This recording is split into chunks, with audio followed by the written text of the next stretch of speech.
Selamat siang teman-teman, maaf agak lama, hampir seminggu ya, seminggu lebih saya agak aktif di channel ini. Saya sapa dulu, ada Pak Dwi, Pak Seno, Pak Ahmad, Pak Jalim, Pak Daniel, Pak Yuda, Pak Sondi, lalu ada Pak Fano juga sama bergabung.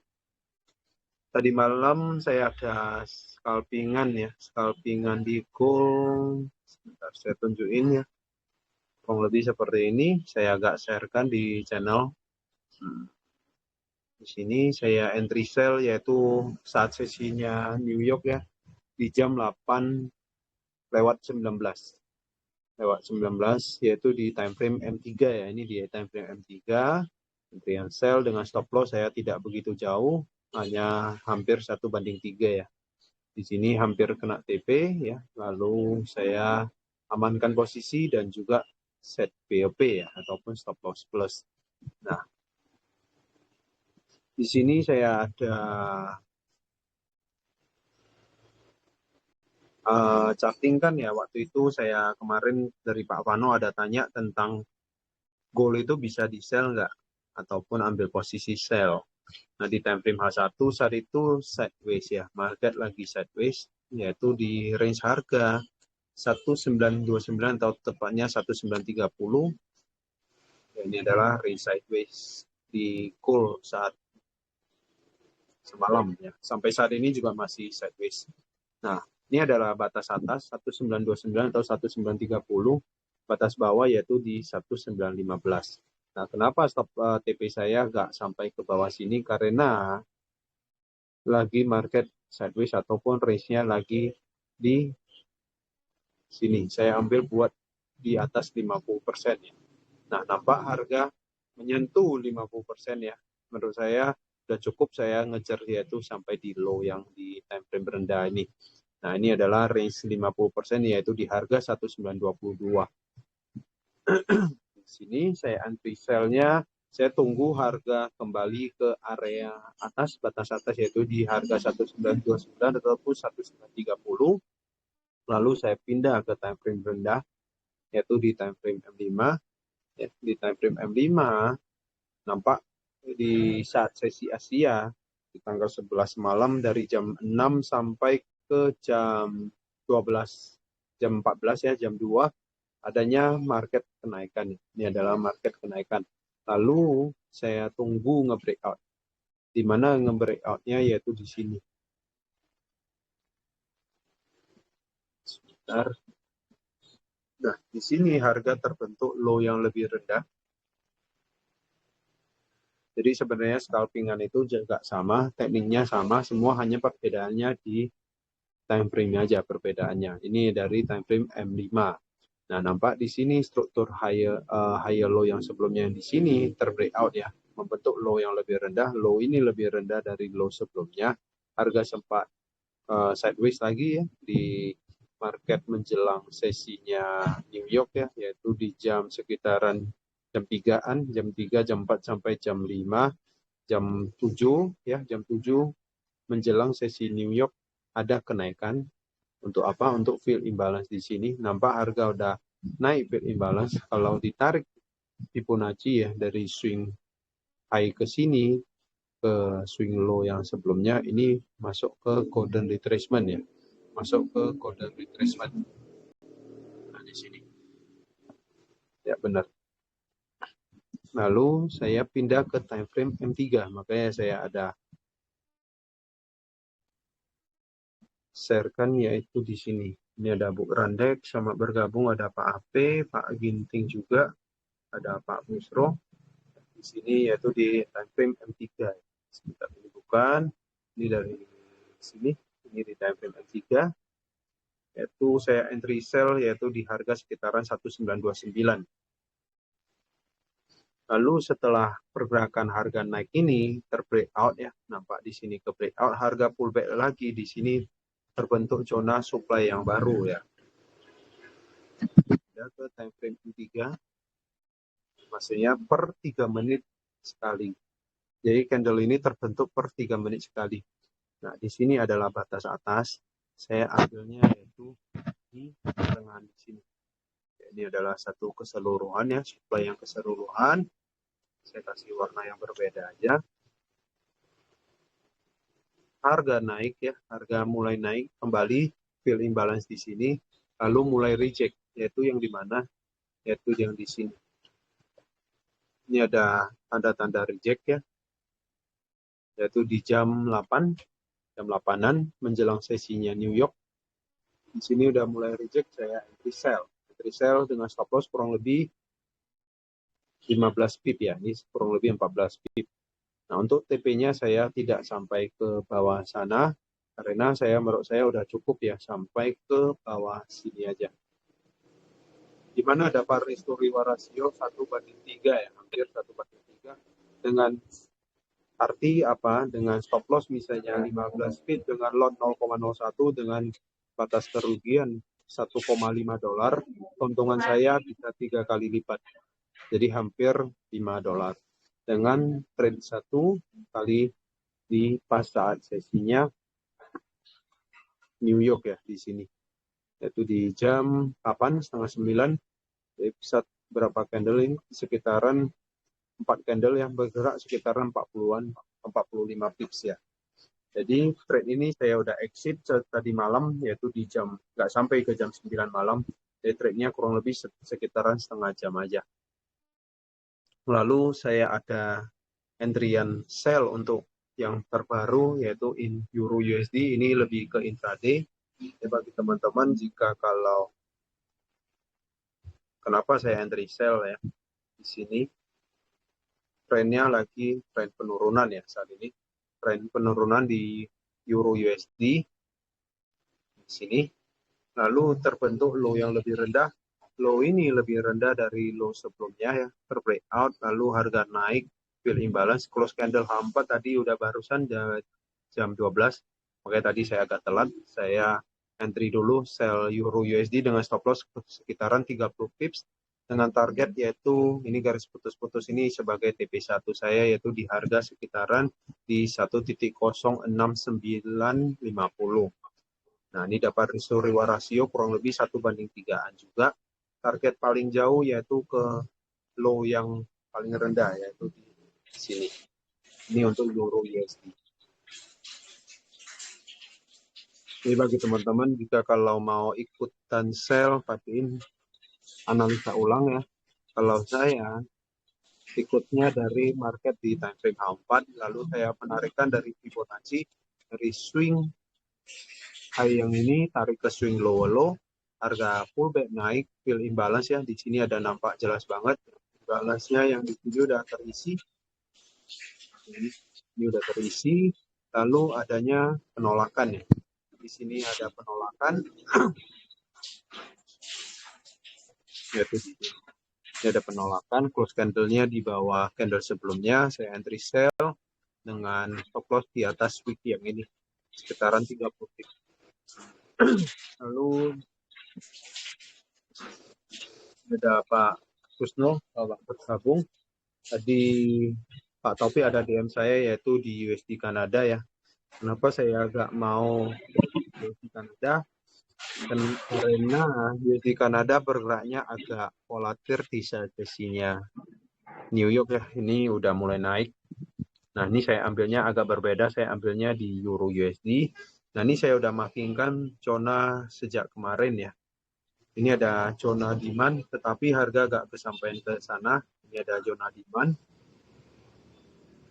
Saya berharap tunggu koreksi turun sampai agak ke bawah, baru saya entry buy. Jika kalau harganya udah naik, nggak apa-apa, saya tidak akan ambil kejar harga ya. Saya akan selalu ikutin trading plan saya. Nah, jika kalau sampai di sini langsung udah naik aja, nggak apa-apa, market itu selalu ada ya. Jadi kalaupun USD Kanada ini akan naik, otomatis Euro USD sendiri akan membuat penurunan. Jadi kalau saya cek di time frame H1, di time frame H1 sekarang, di sini imbalance yang di sini udah terisi ya. Ini udah terisi, tetapi saat ini lagi sideways ya. USD Kanada ini seperti tadi saya bilang, marketnya lumayan volatil di saat sesinya New York ya. Jadi ini menjelang sesi London, saya skip aja, biarin market nentuin. Jika kalau masih sideways ya kemungkinan akan melanjutkan sideways-nya. Tetapi kalau misalnya di sesinya London ada nge-breakout ya berarti ada kemungkinan melanjutkan kenaikannya. Nah, jika mau koreksi lebih dalam bisa jadi juga lalu naik. Jadi saya skip aja untuk USD Kanada. Saya lebih memilih untuk trade di Euro USD sendiri ketimbang USD Kanada. Nah ini. Nah di Euro USD sendiri di range Asia high tadi yaitu ini tadi malam ya di jam 9. Ini udah keambil liquidity-nya. Saat ini lagi berusaha nge-breakout ya. Di sini adalah low yang lebih kecil ya ataupun di time frame rendah. Jika kalau mampu nge-breakout maka ada potensi turun lebih dalam, ikutin tren besarnya. Karena ini adalah gerakan koreksi ya. Nah, jika kalau mampu nge-breakout maka akan melanjutkan tren penurunannya, ikutin tren H4-nya. Ini untuk Euro USD.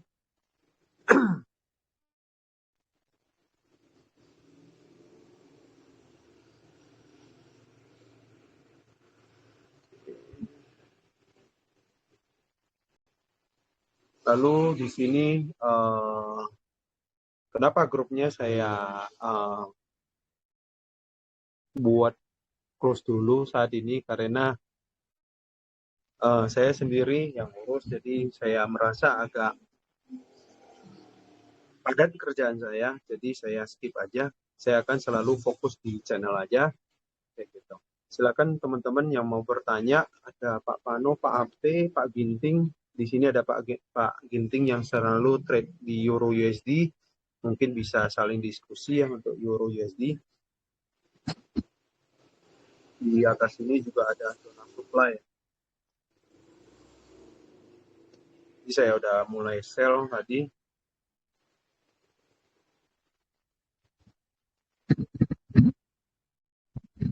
Ini di sini ada beberapa zona. Saya ambilnya yang di pertengahan di sini. Mau tanya Pak Erik. Ya, silakan Pak. Kalau untuk gold sendiri tren besarnya bagaimana Pak Erik? Apakah Ini masih dari Pak Dwi. iya? Untuk XAUSD saya lihat lagi market sideways ya. Kita cek dulu di sini. Oke, di gold nampak kemarin ada kenaikan, lalu saat ini penurunan udah fill imbalance ya.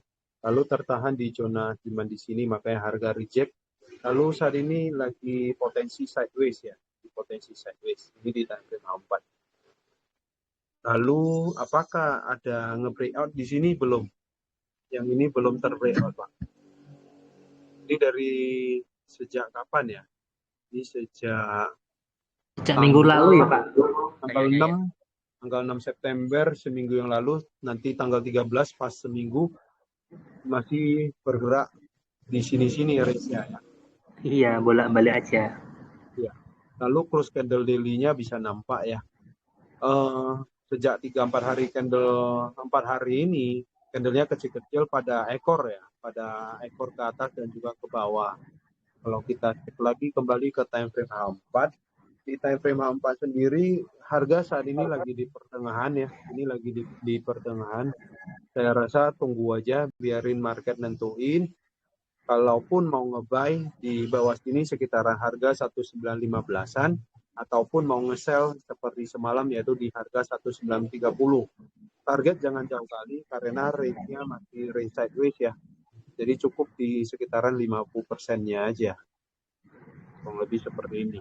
Nah, tetapi bisa jadi kalau kita lihat dari gerakan yang dari kemarin yang di tanggal 1 September ya, ini ada penurunan. Lalu saat ini ada gerakan koreksi ya. Bisa jadi melanjutkan tren penurunannya lagi, Pak. Kayak gini. Jadi jika kalau mampu nge-breakout ya 1915 ada beberapa kali tertahan ya. Di sini ada beberapa kali tertahan. Jika kalau mampu nge-breakout, maka ada potensi turun sampai ke 1905, Pak. Kayak gini, Pak. Apakah nanti bisa kebalikannya? Bisa jadi, Pak. Bisa jadi juga naik ya. Tetapi di sini juga ada zona ya, yaitu di harga 1930. Jika kalau masih sideways, terbreakout, ya maka ada potensi ngejar ke 1950, Pak. Kayak gitu. Ini untuk di call ya. Saat ini saya lagi wait and see aja. Kalau untuk swing trade saya belum bisa, lebih ke scalpingan ya. Oke, terima kasih Pak Erik. Sama-sama, Pak.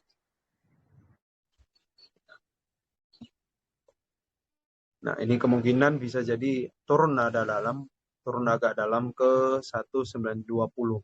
Tetapi yang bahaya kalau lagi di pertengahan, misalnya kita analisanya mau sell nih, stop loss-nya kita akan kebingungan. Ini kurang lebih sekitaran 30 sampai 35 pip TP-nya sampai ke sini. Ini dapat risk to reward 1:1,4 aja ya. Jadi menurut saya kurang bagus. Ketimbang tunggu benar-benar di atas untuk nge-sell ataupun di bawah untuk nge-buy.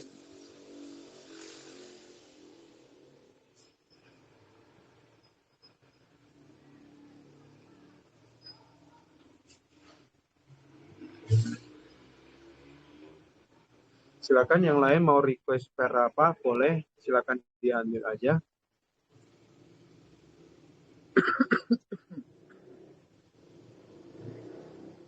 Pak, IUR GBP dong.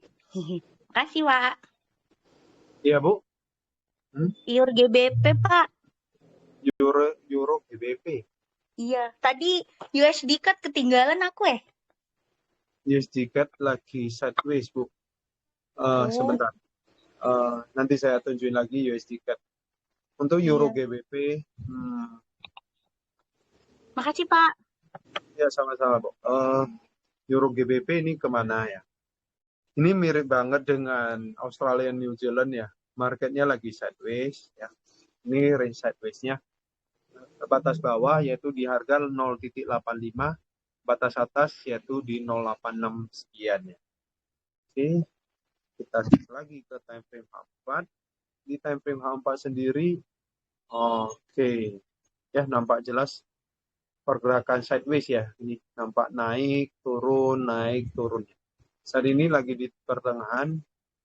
Kalau saya lihat di sini ada zona juga ya, lebih ke zona support resistan. Di sini ada tertahan ya. Oke. Di sini terbentuk low yang lebih rendah ya. Low ini lebih rendah dari low sebelumnya. Artinya kalau kita cek di tab rendah, ini tren kenaikan yang menjadi tren penurunan ya. Menjadi tren penurunan. Lalu kalau kita tarik dari swing high yang ini, tarik ke swing low, ini masuk ke quarterly retracement ya. Close candle H4-nya juga bagus tadi ya, yaitu di area resisten di sini. Jika kalau mau sell, target juga jangan terlalu rendah dulu atau jangan terlalu bawah. Misalnya contohnya sell di sini, stop loss-nya kecil aja, kurang lebih 15 sampai 17 pip ya. Ini TP1 ya, yaitu di harga 0.85 sekian. Lalu target selanjutnya yaitu di sini. Ini di time frame H4 ya. Perspektif dari daily ke H4. Lalu saya pindah ke time frame H1 di mana di time frame H1 sendiri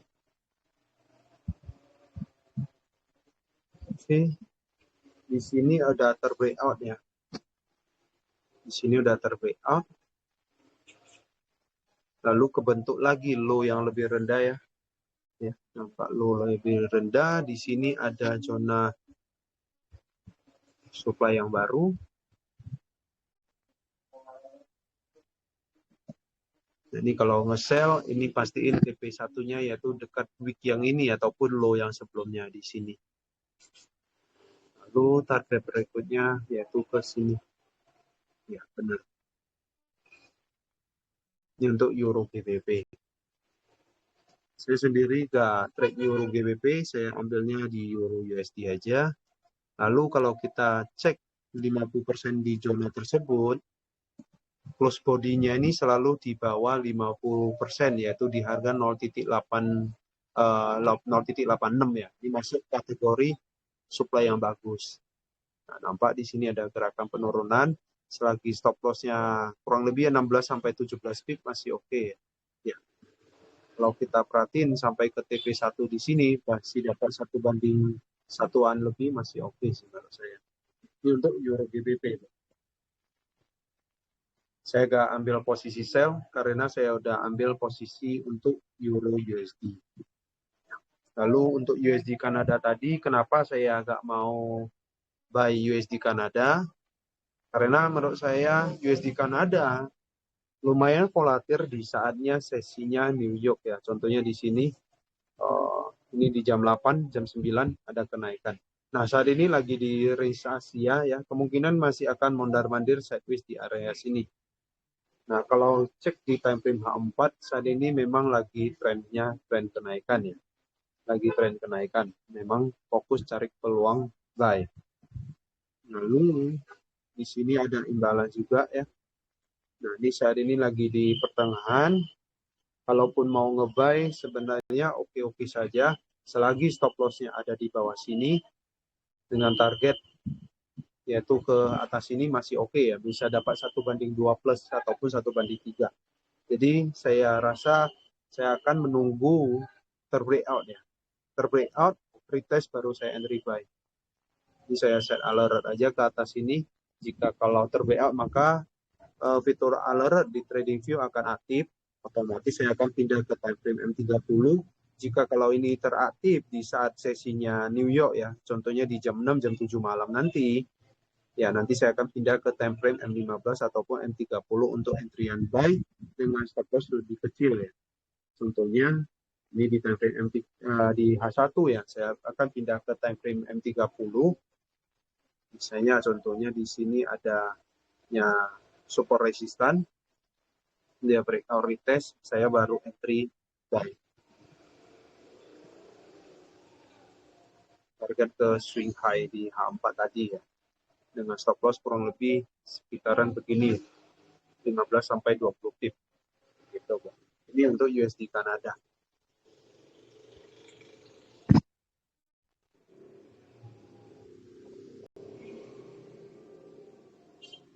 Cukup jelas Bu, untuk ini ada Bu Kordes selamat bergabung. Cukup jelas Bu tadi Euro GBP sama USD Kanadanya. Makasih Pak. Sama-sama. Jelas banget kok. Ya.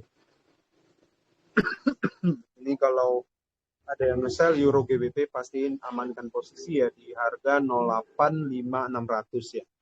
Kenapa? Karena marketnya jika kalau di low yang ini terbreakout ya, selagi di sini udah close partial set BOP, maka kemungkinan akan koreksi melanjutkan penurunannya.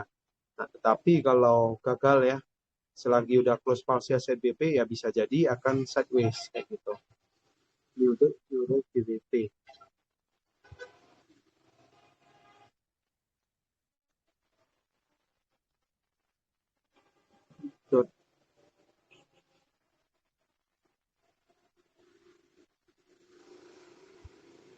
Yang lain mau bertanya, silakan.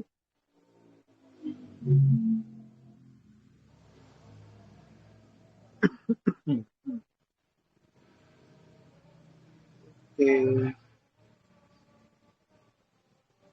Oh ya, tentang scalpingan di gold ya. Sebenarnya saya udah buatkan di YouTube saya ya. Di sini ini tentang intraday ya, tentang intraday. Lalu yang scalpingan yang ini di 2 bulan yang lalu. Sebelumnya pernah juga saya buat, udah beberapa kali buat. Contohnya yang ini, cara analisa untuk scalpingan di gold. Lebih banyakkan di gold. Kenapa saya lebih memilih scalpingan di gold? Karena pergerakan di gold itu lebih volatil ya. Jadi kita tahu di gold semalam itu walaupun sideways ya, walaupun sideways di time frame sini, kita bisa cek ya batasnya itu ataupun range-nya ini dari bawah ke atas kurang lebih sekitaran berapa pip? Sekitaran 140 pip. Jadi kalau ambil 50%-nya aja kurang lebih 70 pip. Nah, dengan saya stop loss saya 15 pip seperti semalam, saya trade-nya dengan reward sekitaran 40 pip ya. Jadi masih di bawah 50% range harga ini masih oke. Nah, yang paling mesti hati-hati contohnya di sini ya, lagi di pertengahan, kita tidak akan tahu market itu akan naik ataupun turun. Contohnya di sini ini walaupun nampak ini penurunan, tetapi tiba-tiba dari pertengahan ini yaitu di harga 1920 tiba-tiba harga bergerak naik kembali lalu turun lagi kayak gitu. Jadi saat lagi market sideways benar-benar mesti tunggu harga atas, batas atas untuk nge-sell, batas bawah untuk nge-buy. Contohnya di sini, ini batas bawah, dengan buy, dengan stop loss kurang lebih tinggal pindah ke time frame rendah sekitaran 20-30 pip, dengan target yaitu 50-60 pip masih bisa dapat risk to reward 1/3.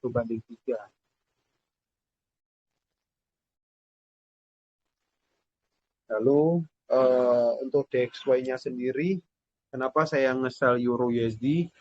Ya, DXY-nya jika ada kenaikan, otomatis beberapa major pair yang belakangnya pada ada USD otomatis akan ada penurunan. Ini contohnya saya udah nge-sell Euro USD. Ya.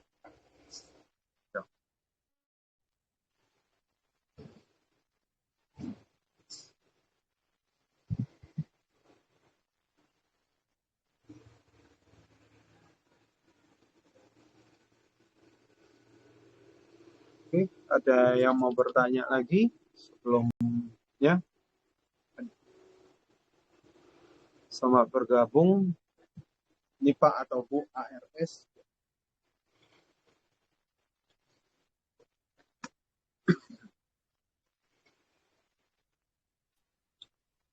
Pak izin bertanya. Silakan Pak Kusnur ya. Tadi itu yang Euro USD itu kok bisa baca itu gimana, Pak? Bisa dijelaskan lagi? Yang market apa itu Pak? Euro USD. Euro USD. Kenapa saya ambil modal untuk Euro USD ya? Ini dari segi time frame H4 ya. Di time frame H4 ini pergerakan harganya lagi market penurunan Pak.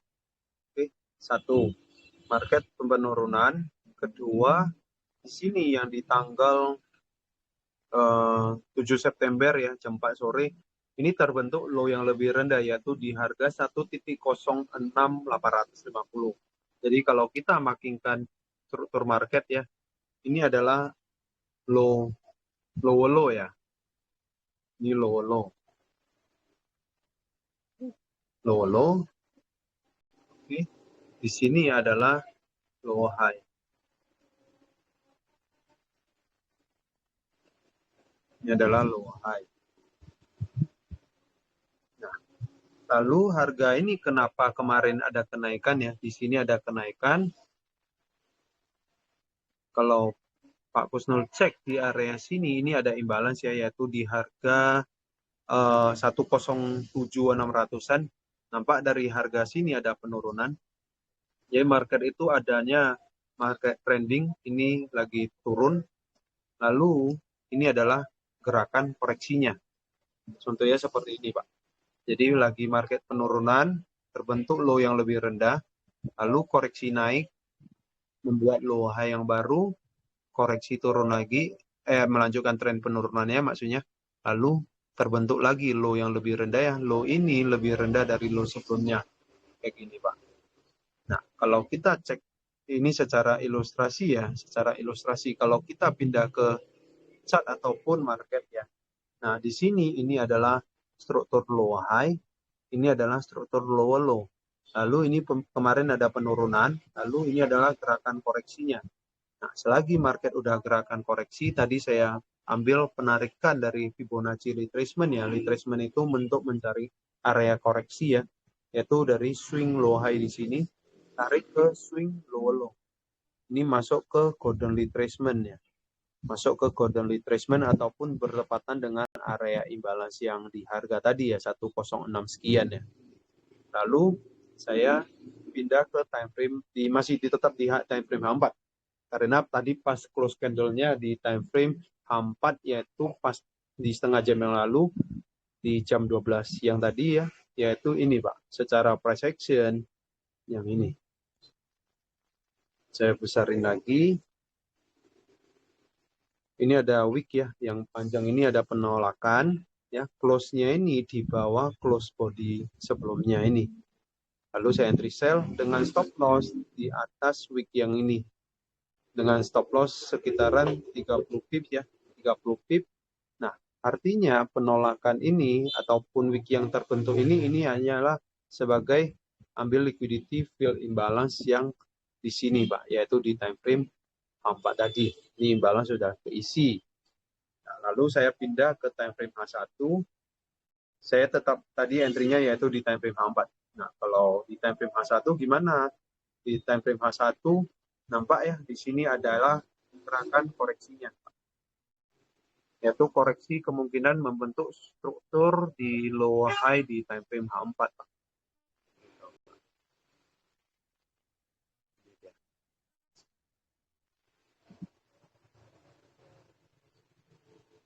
Oke. Nah, selagi kalau di sini udah terbreakout ya, ini adalah struktur high low di time frame kecil. Ini kalau mampu nge-breakout maka akan melanjutkan penurunannya ikutin tren H4-nya Pak. Makanya saya set alert di sini ya. Di sini ini ada dekat ke low sebelumnya Pak, gitu Pak. Jadi saya nggak nunggu sampai ke atas ini ataupun di sini saya udah entry sell kayak gitu. Bisa jadi juga ya. Ini mau naik dulu, koreksi lebih tinggi ke area supply di sini baru ngedrop gitu. Tergantung marketnya ya nanti di sesinya London ya. Jadi Euro USD ini lumayan volatil yaitu di saat sesinya London kayak gitu. Ya, ada Pak Ben, selamat bergabung. Gimana Pak Kusno? Cukup jelas Pak? Udah cukup jelas Pak, terima kasih. Sama-sama Pak.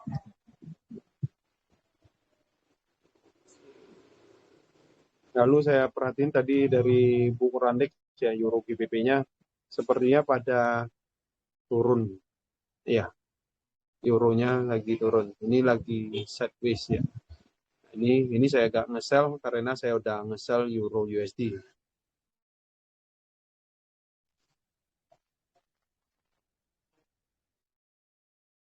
Untuk USD Kanada. Yang lain mau bertanya silakan. Ada apa ini Pak ARS atau Bu ya? Ini ada Pak Ben, selamat bergabung.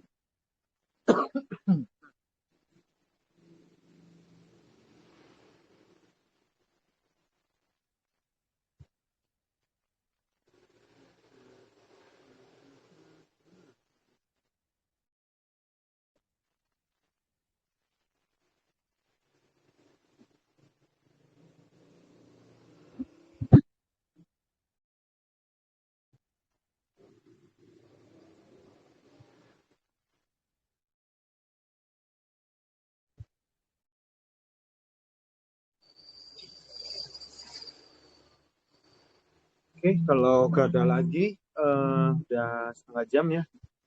Udah 34 menit, kalau gak ada lagi yang mau bertanya, saya rasa udah cukup ya pembahasan tadi, scalpingan, cara simple scalpingan di gold. Jadi sebenarnya mau scalpingan, mau intraday, sebenarnya sama aja ya. Tinggal perbedaannya tinggal ganti ke pemilihan ataupun time frame yang dipakai. Jadi scalpingan itu yaitu entry di saat time frame rendah dan lebih dominan di sesi tertentu ya. Contohnya di gold saya semalam sell di jam sekitaran jam 8-an malam. Nah ini contohnya di Euro USD saya sell yaitu menjelang sesinya London nanti siang, nanti jam sekitaran jam 2-an ya, jam 2 setengah 3 kayak gitu. Oke, terima kasih teman-teman sudah luangkan waktunya di siang hari ini. Selamat beraktivitas kembali.